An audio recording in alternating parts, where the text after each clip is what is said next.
नमस्कार दोस्तों। गीता मौलिक ग्रंथ नहीं है, इसके ढेरों उदाहरण मिलते हैं। गीता के विराट दर्शन की काफी सामग्री महाभारत, मनुस्मृति व उपनिषदों से ली गई है।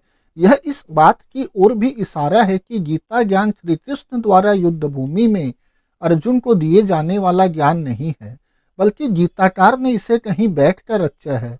गीता अन्य शास्त्रों से चोरी करके बनाई गई पुस्तक है। गीताकार ने इन शास्त्रों को तोड़ मरोड़ कर व मिलाकर तथा अपनी तरफ से भी कुछ सामग्री जोड़कर गीता बना डाली तथा महाभारत में इसे फिट कर दिया। गीता के कुछ प्रसिद्ध श्लोकों की मार्फत इस बात को समझने की कोशिश करते हैं कि गीताकार द्वारा इन श्लोकों को कहाँ से लिया गया तथा किस प्रकार इन्हें गीता में फिट किया गया। गीता का यह श्लोक देखिए। इसमें गीताकार आत्मा से संबंधित बातें श्री कृष्ण के मुख से कहलवा रहा है।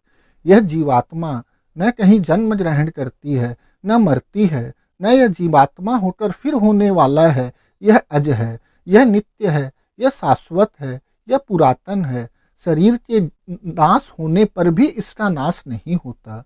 भक्तों को लगता है कि गीता के इस श्लोक में श्री कृष्ण ने क्या अनूठी बात कही है, किंतु सुनने या श्लोक को पढ़ने वालों को यह पता होना चाहिए कि यह श्लोक गीता का है ही नहीं। इसे गीताकार ने कठोपनिषद से उठाया है।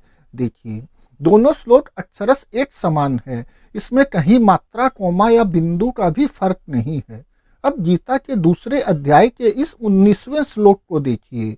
अर्थात जो इस जीवात्मा को मारने वाला समझता है वह मारे जाने वाला समझता है। वे दोनों अज यानी नासमझ हैं, क्योंकि न तो जीवात्मा किसी को मारता है और न मारा जाता है। गीता के इस श्लोक को भी गीताकार ने कठोपनिषद से ही चोरी किया है। बस इसकी प्रथम पंक्ति के कुछ शब्दों में मामूली सा फेरबदल कर दिया है और बाद बाकी का श्लोक as it is copy paste कर दिया है।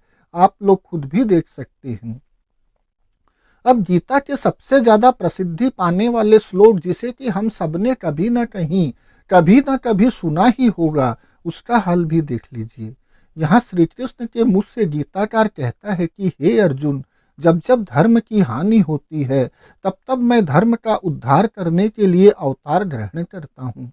गीता के भक्तों को यह जानकर धक्का लग सकता है कि यह श्लोक भी मार्कंडेय पुराण का है, जिसे गीता लिखने वाले ने वहां से चोरी किया है। इसकी प्रथम पंक्ति के एक शब्द को बदलकर इसे भी as it is copy paste मार दिया है। आप लोग इसे देख सकते हैं।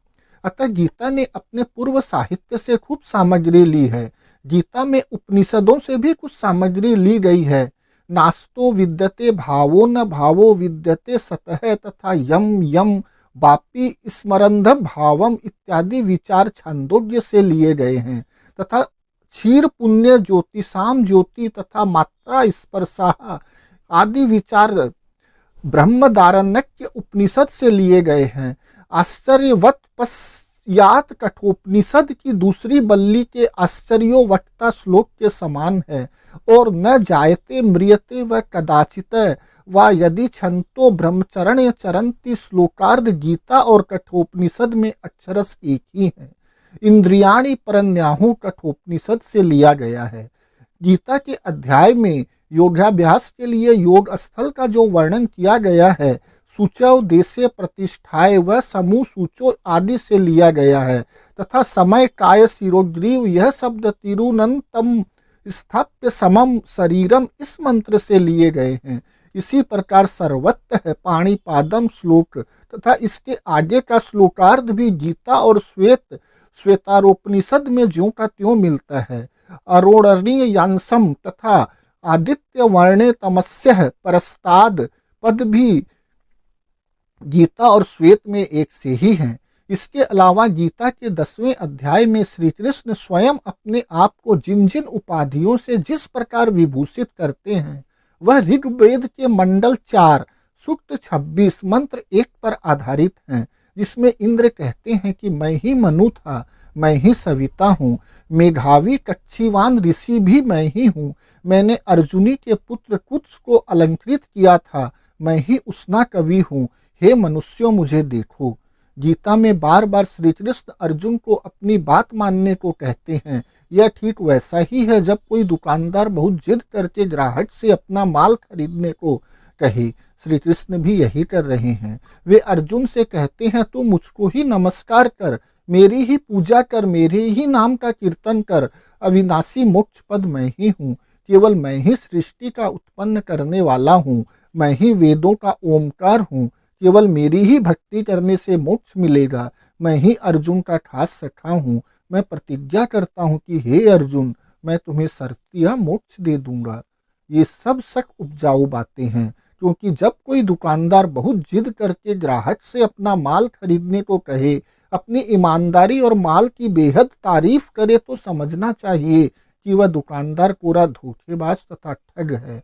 दुकानदार को अपना उत्तम माल पेश करना चाहिए। ग्राहक अपनी बुद्धि से सोचेगा, समझेगा और पसंद होगा तो उसका माल खरीदेगा, अन्यथा नहीं लेगा। ग्राहक को मूर्ख बनाना और उसे सोचने भी न देना तथा उसे विवश करना कि वह उसी दुकानदार का ही विश्वास करे, ग्राहक के साथ ज्यादती होगी।